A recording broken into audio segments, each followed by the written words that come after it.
大家好，欢迎来到听书学史。今天我要给大家介绍由通口惠子女士和夏虫小子女士共同撰写的《90岁前后女性是如何变化》这本书。今天视频的内容包括以下2个部分：第一，女性在90岁前后会发生什么变化；第二，女性的75岁是衰老的分界点，趁还健康时一定要做的事，避免晚年遗憾的秘诀。首先是第一部分，女性在90岁前后会发生什么变化？本书由92岁的通口惠子和88岁的夏虫小子2位人生高手通过对话形式撰写，以他们丰富的人生经验为基础，生动地记录了老年的真实感受和变化。书中不仅谈及了女性身体因年龄增长而发生的变化，还结合了2位作者的亲身经历，分享了他们对衰老的感悟、老化带来的身心变化、令人发笑的趣事，以及从中获得的智慧，都让人深深体会到老年生活的别样精彩。例如，常听到坚持运动、避免肌肉流失的建议，但随着年龄增长，实施这些建议变得越来越困难。这种现实感通过他们风趣幽默的讲述，让人倍感共鸣。第一个要介绍的高龄女性可能面临的问题，食欲全无。通口女士提到，过了90岁后，她突然经历了食欲全无的情况。她回忆说，自己在91岁那个冬天，完全没有了食欲。以前每天至少能吃2餐，即使不饿也会吃点，但突然之间饭菜一口都咽不下去，连带着精神和体力也急剧下降，甚至觉得自己可能熬不过去了。医生的检查并未发现异常，只能推测是身体功能逐渐衰退的表现。然而，帮助他的一个关键因素是每周2次前来料理的家政人员的鼓励。对方轻声细语地说，不吃东西怎么会有力气呢？在这些鼓励和陪伴下，通口女士的食欲逐渐恢复，精神状态也慢慢好转。这段经历让她深刻体会到，有人关心自己健康的存在，是年长者极大的安慰和支持。通过这本书，我们可以看到，衰老并非一味令人恐惧的过程。作者以幽默和智慧的视角，鼓励大家正视身体和心理的变化，学会享受这些变化带来的全新体验。这本书不仅让人感叹衰老的意义，也教会了我们如何带着乐观的心态迎接未来的每一天。特别是，当人感到自己被需要时，往往会神奇地涌现出一种活力。作者在书中提到了这一点。在食欲恢复后，虽然通口女士的饭量并不大，但她一直注意保持营养均衡。此外，她提到自己在80多岁时，已经变得懒得做饭，经常只吃冰箱里的火腿、酸奶和面包等自己喜欢的食物。这样的饮食习惯导致了营养失衡。有一次，因为感觉头晕而去医院检查，结果发现自己因营养不足陷入了低营养状态。通口女士原本是个喜欢烹饪的人，但当得知自己陷入低营养时，她还是感到非常惊讶。根据研究，85岁以上的女性低营养的比例急剧增加。除了由于食欲减退这一生理现象外，另一个重要原因是伴侣离世后，独自生活的女性会感到为自己做饭非常麻烦，不愿意花费精力料理饮食。然而，当一个人感受到被他人关心时，对健康的关注和对营养饮食的兴趣也会随之提高。比如，利用社区提供的送餐服务，不仅可以防止营养失衡，还能够支持日常生活的便利性。这些都是保持健康生活的重要方式之一。要想在年老后依然保持健康活力，感受到自己被需要的实感，以及善用各种服务和依靠他人，都是不可或缺的。通过接受周围的支持，并持续保持身心健康的饮食习惯，才能为未来的幸福晚年奠定基础。接下来，我们谈谈第2个要介绍的高龄女性可能面临的问题：足腰变弱。即使在平地上，也可能摔倒。众所周知，随着年龄增长，足腰变得虚弱，外出的意愿也会随之降低。此外，有些老年人一旦因为摔倒而骨折，可能就会因此长期卧床。这种情况在高龄群体中并不少见。因此，老年人需要清楚地认识到自己的身体状况，避免摔倒，在日常生活中多加注意。对于摔倒，许多人会联想到被什么东西绊倒。然而，书中的作者提到，90岁左右的老人甚至可能在没有任何障碍的平地上摔倒。如今，90岁以下的人可能很难想象在平地上无缘无故摔倒到底是怎样的情景，但其实并不是被推倒或被撞倒，而是站着的时候突然失去平衡，轻轻一倒就摔下去了。作者指出，这种现象可能是随着年龄增长、体感能力减弱所导致的。80多岁时，容易因为绊倒而摔跤，而90多岁时，即使没有障碍物，也可能在平地上摔倒。随着年龄的增长，摔倒导致骨折等严重伤害的风险显著增加。因此，建议大家不仅要注意脚下安全，还应根据自己的能力，循序渐进地进行腿部和腰部的力量训练或平衡训练。特别是腿部和腰部肌肉的衰退，会使人更难保持平衡。可以通过以下简单运动来锻炼：深蹲、踮脚站立、坐在椅子上抬起并放下膝盖、躺着做抬腿运动、单腿站立或核心训练等增强体感的练习。初学时可以扶着墙壁或椅子辅助，熟悉后逐渐尝试不借助支撑物完成。此外，还需采取一些防止摔倒的措施，如在滑溜的地板或地板砖上铺防滑垫，提高室内照明亮度，安装扶手，穿防滑鞋等。第三个要介绍的高龄女性可能面临的问题，频繁如厕。一般来说，随着年龄增长，排尿频率会增加。作者提到，她在70多岁后半段时，明显感到自己更频繁地需要上厕所。这是因为膀胱的肌肉弹性会随着年龄减弱，储尿能力下降，尤其是在有空调的房间或出租车内，容易因身体受凉而频繁如厕。作者建议使用一次性暖贴来保护膀胱不受寒，他几乎全年都在骨盆附近贴上小型暖贴，大家不妨尝试这种方法。同时可以考虑使用吸水护垫作为补充，在需要忍耐长时间如厕的场景中，如观看歌剧或高速公路堵车时，频繁如厕的需求会带来心理压力。为减轻这种困扰，作者推荐使用吸水护垫，它能够显著改善生活质量。作者表示，他在乘车时都会准备吸水护垫，以防万一，这样既能缓解精神压力，也能让日常生活更加轻松自在。现在，这些类型的辅助用品种类非常丰富，选择变多了，可以根据自己的生活方式和身体状况来灵活使用，从而让我们的生活更加舒适、充实。通过巧妙利用这些便利的物品，我们的生活质量，也就是生活的质感，可以得到显著提高。然而，现实中仍有人觉得使用这些东西会让人难为情，或者觉得碍于自尊而不愿接受。但是，大家可以换个角度想想，如果这种过度的自尊或逞强导致您的活动范围受限，甚至让你犹豫着不敢走出家门，那么这岂不是本末倒置了吗？随着年龄增长或身体状况变化，这是再自然不过的事情。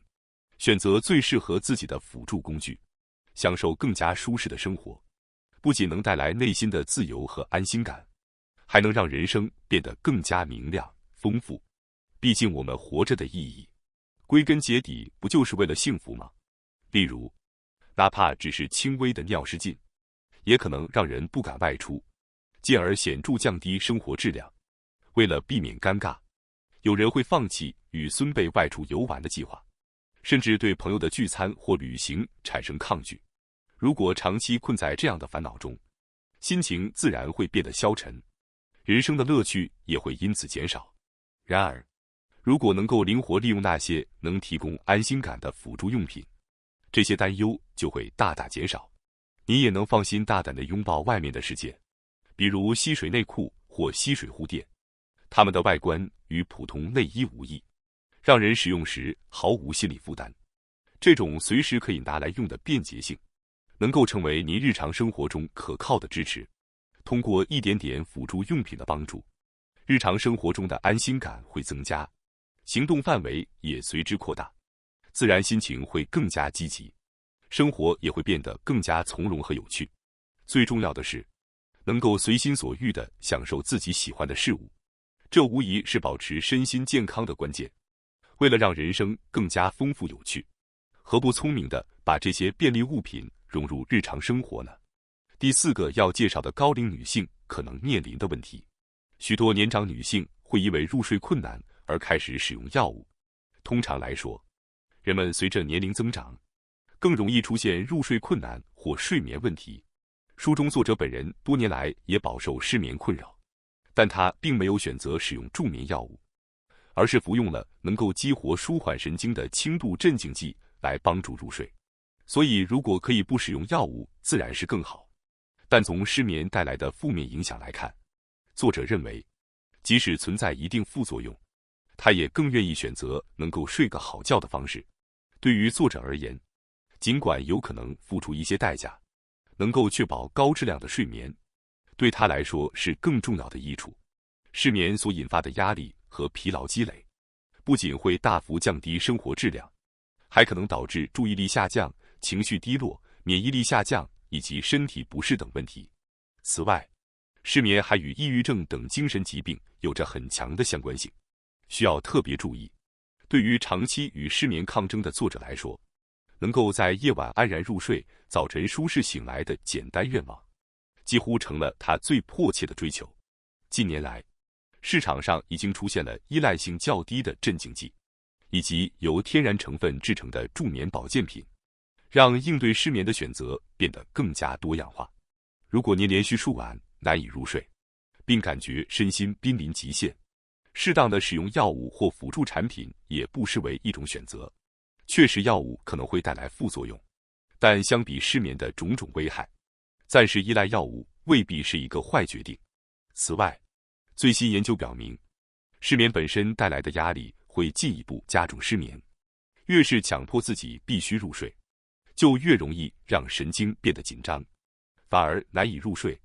因此，要做的是缓解这种必须睡着的心理压力，营造放松的状态。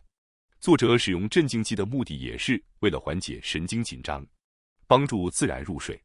通过温和的激活促进睡眠的神经，他找到了减轻日常焦虑和紧张、获得舒适睡眠的方法。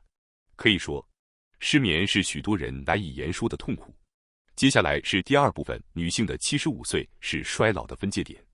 趁还健康时一定要做的事，避免晚年遗憾的秘诀。作者认为，女性在75岁时迎来了衰老的分界点，而75岁以后，疾病开始逐渐显现，尤其是那些在75岁后感到身体衰退、减少外出、限制自己行动范围的人，健康状况会急速恶化。因此，积极外出、主动与人交往是非常重要的。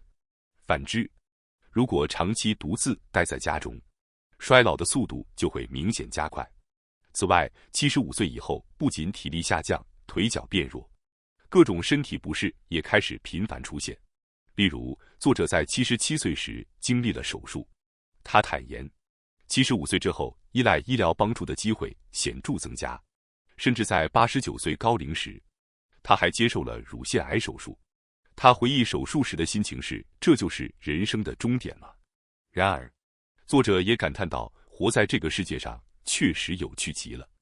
癌症手术与生活态度的转变，作者起初曾犹豫是否要接受手术，因为他认为癌症可能会在变严重之前寿命已尽。但医生轻松地说，100岁时接受癌症手术的例子也不少。这句话让作者下定决心进行了手术。幸运的是，手术很成功。然而，忙碌的生活突然变成住院生活，让作者有了大把的空闲时间，甚至会胡思乱想一些平时不会去考虑的事情。他深刻体会到，与普通90多岁老人相比，能忙碌工作是多么幸运的事情。正因为有工作充实生活，他才感受到幸福。作者意识到，什么都不做的悠闲生活其实并不容易适应，无所事事让人陷入困境。许多人以为老年生活可以什么都不做，悠然自得，但实际上，过于悠闲的生活往往让人感到难以忍受。人类并不是单纯通过闲适生活就能满足的。当我们忙碌时，总会渴望闲暇，但一旦空闲的时间持续增加，就容易陷入心灵空洞的状态。这种状态会让人想起过去的遗憾，甚至开始为未知的未来担忧。尤其随着年龄的增长，思虑过度的问题更容易发生。专注于当下的幸福感，防止陷入这种消极状态的关键是找到一件让自己全心投入的事情。正如正念所提倡的那样，集中注意力于眼前的事物是十分重要的。当我们无法专注于当下时，思绪容易飘向过去，或者担忧未来，从而陷入不必要的烦恼。而如果能够专注于当前的时刻，内心的杂念自然会减少。这其实是一种极为幸福的状态。例如，持续一项小的爱好，新开始的志愿活动，参与社区活动，或者是与家人共度时光都可以。通过专注于自己喜欢的事情，你会发现烦恼和不安会自然而然地减轻。当人们忙碌的时候，往往没有时间去想多余的事情，因此意识会自然地集中在当下，能更加体会眼前的快乐。虽然什么都不做表面上看似自由的象征，但实际上，拥有一些对自己有意义的活动或乐趣，能够让晚年生活更加丰富和幸福。为了过上充实的晚年生活，需要找到一些让自己投入其中的事情。因此，即使年纪渐长，也应该努力发掘真正让自己心动的事物，并想办法让每天过得更有趣。不应以什么都不做为目标，而是通过拥有乐趣和活动来找到生活的意义。这才是幸福与安宁人生的关键。从老化的角度来看，什么都不做的生活方式也是不可取的。正如用不到的东西就会退化这一原则所说，如果什么都不做，肌肉会不断衰退，大脑功能也会下降，认知能力必然会减弱。虽然85岁以后身体确实比75岁时承受力更差，但尽可能的活动身体，不对自己过于放纵，就能够更好的战胜衰老。因此，作者建议大家在面对做还是不做的选择时，优先选择做，这样既能适度活动身体，又能尝试新事物，一举两得，还能保持年轻的活力。那么接下来，讨论在人生健康时一定要做的事，也就是避免人生最后后悔的秘诀，将重点介绍在身体健康时应该优先完成的3件事。首先，第一条秘诀是认真对待金钱。随着年龄的增长，金钱在晚年生活中变得尤为重要。老年时，由于无法像年轻时那样自由工作，现有的金钱将会显得尤为宝贵。近年来，社会上流行一种观点，认为把钱留到死是浪费，不如在活着的时候尽情享受，提升生活幸福感。但作者指出，在死的时候将钱花光这一目标，在现实中很难实现。钱太少会让人不安，但剩下太多也会带来各种烦恼。作者曾经想过在死的时候用光所有钱，但当真正面对实际情况时，发现这并不容易。过度使用金钱可能会导致预期寿命意外延长时陷入困境，而如果过于节俭而突然离世，留下的钱也没用。虽然死时账户归零是一个理想的目标，但现实中难以做到。此外，随着年纪增长，工作能力减弱，疾病、护理费用等支出会逐步增加。如果无法在家生活，入住养老院的费用也将是一笔不小的开销。随着年龄增长，人们无法独自完成的事情会越来越多，而要依赖他人帮助，就必须支付费用。因此，如何使用晚年的钱财，成为每个人都必须面对的棘手问题。最终，关于晚年金钱的使用，并没有适用于所有人的唯一答案。每个人需要根据自己的价值观，决定想要怎样的人生，以及希望如何度过晚年生活。那么，听到这里的各位，是否还能继续保持欲望呢？作者特别注意不失去欲望。如果想吃美味的东西，就不在乎体重增加，照样吃；如果想喝酒，就会喝；如果想去某个地方，就去。失去欲望会加速衰老，所以不论多少岁，保持想做某事、想得到某物的欲望是极其重要的。此外，随着年龄的增长，保持食欲也变得尤为重要。大家有自己喜欢的食物吗？如果问您今晚想吃什么，能迅速回答出你想吃的东西吗？随着年龄增长，除了摄取营养之外，维持吃饭的乐趣对身心健康有着巨大的影响。食欲旺盛是维持每日活力的基础，而享受美食的乐趣能丰富心灵，让生活更有动力。享受美味的餐点是一天的开始，带来积极的心情，使每天更加充实。事实上，随着年龄的增长，味觉和想吃的东西会发生变化，但重要的是找到自己觉得美味的食物。通过挑战新的菜肴，加入色彩丰富的蔬菜和水果，日常饮食会变得更加有趣。比如，富含营养的汤、煮的软嫩的鱼和肉等，稍加改进就能让食物更易食用，让进餐变得舒适。此外，吃饭也是与家人朋友交流的重要时光，和他人一起用餐，能增加享受美食的乐趣，自然而然地促进食欲。边吃边笑的时光不仅让心情放松，增加食欲，也为沟通提供了机会，有助于保持心灵的健康。无论年龄大小，将吃饭作为每天的小小喜悦，都是维持健康的关键。保持食欲不仅是为了保持体力，更是享受生活的能量源泉。今天也希望大家能找到美味的食物，享受这一刻，满足身心。此外，保持好奇心也同样重要。好奇心和抑郁有着密切的关系，拥有好奇心的人，抑郁通常也不会衰退。